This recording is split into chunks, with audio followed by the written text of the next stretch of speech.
Hello friends, I am Apriti. Welcome back to our channel plants space. हमारी एक दिल्ली की subscriber ने हमसे पूछा कि मेरे गार्डन में बहुत सारे प्लांट्स हो गए हैं और मैं उसकी देखभाल नहीं कर पा रही हूँ, तो मुझे कुछ प्लांट्स कम करने हैं क्योंकि बच्चों को पानी देने बोलो तो वो किसी में ज़्यादा किसी में कम पानी दे देते हैं। तो मुझे क्या करना चाहिए? बहुत सारे प्लांट्स उन्होंने बताए, तो हमने भी सोचा हमारे गार्डन में भी कुछ एक्स्ट्रा प्लांट्स हैं, उन्हें कम किया जाए। तो ये कुछ प्लांट्स मैंने बाहर निकाले, जिसमें ये जो प्लांट है इसकी जो सीड्स होते हैं ये कुछ इस तरह से अपने आप चटक कर खुल जाते हैं, जैसे कि मैक्सिकन पिटूनिया के, और बिखर जाते हैं और जगह जगह इनसे फिर प्लांट्स ग्रो हो जाते हैं। तो एक तो मैंने इस प्लांट को बाहर निकाला है, और इस प्लांट की एक खासियत और है कि ये सीड से तो ग्रो होता ही है, साथ ही कटिंग से भी ग्रो हो जाता है। जैसे कि इसके लीफ नोड आपको दिखाई दे रहे होंगे, हर लीफ नोड से इसको ग्रो किया जा सकता है। सेकंड है ये थाई बेसल, जिसको मरुआ भी कहते हैं। ये भी एक्स्ट्रा है, बहुत सारे प्लांट्स हो रहे हैं इसमें, क्योंकि इनके भी तुलसी जी जैसे मंजरी आती हैं, उनसे सीड्स बनते हैं और जगह जगह वो सीड्स गिरते हैं, तो ये पौधे खुद से ग्रो हो जाते हैं। तो एक ये वाला पॉट हमें बाहर इसमें से प्लांट्स निकालने हैं। और एक इसी के पास में ये लेमन ग्रास है। लेमन ग्रास बहुत जल्दी फैलती है, छोटा सा अगर एक आप इसका बेबी प्लांट लगाएंगे उसी से ही काफ़ी फैल जाती है। और अब इस पे सीड बन रहे हैं, इसका ग्रोइंग सीजन अभी नहीं है, थोड़ा स्लो चल रही है ग्रोथ, और इस पे बीज बन रहे हैं जिस पर हमने एक वीडियो आपसे शेयर की हुई है, आप चेक कर सकते हैं। तो इसको भी मुझे ज़मीन में लगाना है। और फोर्थ प्लांट है डेविल्स बैकबोन, जो कि साइड में आप देखेंगे वेरीगेटेड लीव्स वाला है ये, तो ये वाला मैंने बाहर निकाला है। और कुछ पॉट्स बाहर निकाले हैं जिनमें कॉस्मोस हमने पहले ग्रो किया था, और अब तो सीजन खत्म हो गया तो कॉस्मोस भी खत्म हो गए, और अब जो उनमें सीड गिर गए होंगे वही जर्मिनेट हो रहे हैं। लेकिन मौसम नहीं है तो ये बड़े भी नहीं होंगे और इसमें फूल आएंगे भी नहीं, और फूल आए भी तो बहुत छोटे। और ये जो पुराने कॉस्मोस प्लांट्स हैं इस पे अभी कुछ पे सीड्स बन रहे हैं, इसलिए रखे हुए हैं, इसको भी हटाने वाले हैं।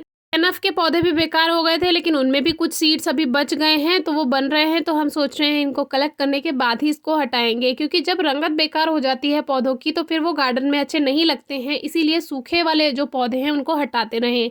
अब ये थाई बेसल एक और जगह है जो कि इस पर भी फ्लावरिंग हो रही है, कुछ ऐसा फ्लावर होता है इसका जिसको आप मरुआ भी बोलते हैं, तो ये वो है। और इसको जरा सा आप टच करेंगे इतनी ज़्यादा खुशबू आ जाती है हाथ में, बहुत ही ज़्यादा, बहुत तेज़ खुशबू होती है इसकी, अगर आपने ये प्लांट कभी देखा हो।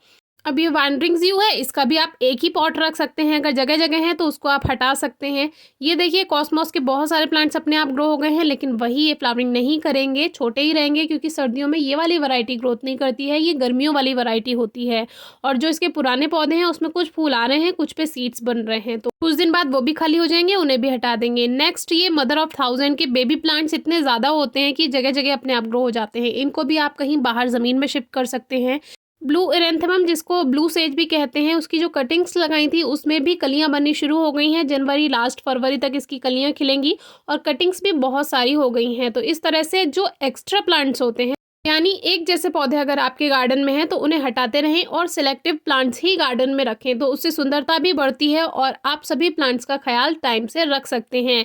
आजकल आपको बहुत सारे छोटे छोटे पौधे पॉट्स में देखने के लिए मिलेंगे, चाहे पिटूनिया हो चाहे विंका हो। तो विंका का तो अभी सीज़न नहीं है, अभी पिटूनिया का सीज़न है, तो इनको आप पॉट में शिफ्ट कर सकते हैं। और ये जो छुई मुई यानी टच मी नॉट के सीड्स गिर गए थे, ये भी अपने आप जर्मिनेट हो गए, लेकिन अभी ये ग्रोथ नहीं करेंगे क्योंकि सर्दियाँ हैं। और ये कॉस्मोस के कुछ प्लांट्स हैं, तो इस तरह के जो एक्स्ट्रा प्लांट्स हैं उन्हें आप हटा सकते हैं, या जो सीज़न है जैसे पिटूनिया का सीज़न है तो उसको आप पॉट में भी शिफ्ट कर सकते हैं। नेक्स्ट है ये जूही का पौधा, जो कि अब इसकी फ्लावरिंग खत्म हो गई है। बेबी प्लांट से हमने इसके कई पौधे बनाए थे, आपको बताया भी था। तो अब ये प्लांट पुराना हो गया है, तो हम सोच रहे हैं इसको बड़े पॉट में शिफ्ट कर दें, और इस पॉट में हम ये वाला जूही का पौधा जो हमने बेबी प्लांट से तैयार किया था इसको शिफ्ट कर दें। इससे ये और भी अच्छी फ्लावरिंग देगा सीजन में आने पे। तो ये रिपोर्टिंग वाला काम तो हम जनवरी लास्ट से करेंगे, तो आपसे शेयर कर ही देंगे। लेकिन अभी आप अपने सिलेक्टिव प्लांट्स रख सकते हैं गार्डन में, जो एक्स्ट्रा प्लांट्स हैं उन्हें हटाकर ज़मीन में शिफ्ट कर सकते हैं। अब जैसे ये रैबिट ईयर है, रैबिट ईयर का ही मदर प्लांट काफ़ी पुराना इसी पॉट में लगा हुआ है, तो इसको भी हम इस पॉट से निकाल कर बड़ी जगह या ज़मीन में शिफ्ट करेंगे, और इसकी जगह जो हमने कटिंग से प्लांट बनाया था वो हम इस पॉट में लगाने वाले हैं, क्योंकि जितना नया पौधा होगा उतनी ही अच्छी और ज़्यादा फ्लावरिंग मिलेगी। तो इस वाले प्लांट को हम 12 इंच के गमले में शिफ्ट कर देंगे, और उस वाले प्लांट को हम या तो ज़मीन में या बड़े ग्रो बैग में शिफ्ट कर देंगे।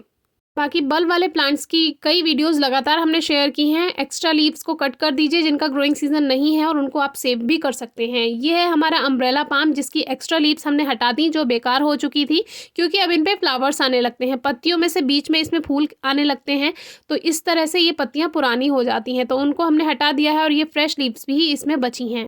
अगर आपको इन प्लांट से पॉट खाली चाहिए तो इनको बाहर निकालने के लिए ऐसा का ऐसा रूट्स के साथ बाहर निकालें और कहीं भी शिफ्ट कर सकते हैं, तो उससे प्लांट डिस्टर्ब नहीं होता है, चाहे ग्रोइंग सीजन हो चाहे ग्रोइंग सीजन ना हो। तो इसके बारे में भी आपको हम वीडियो जल्दी ही शेयर कर देंगे, कैसे बिना सीजन के इनको बाहर निकाल कर कहीं और लगाना है। तो कोई क्वेरी हो तो ज़रूर पूछिएगा। Thank you.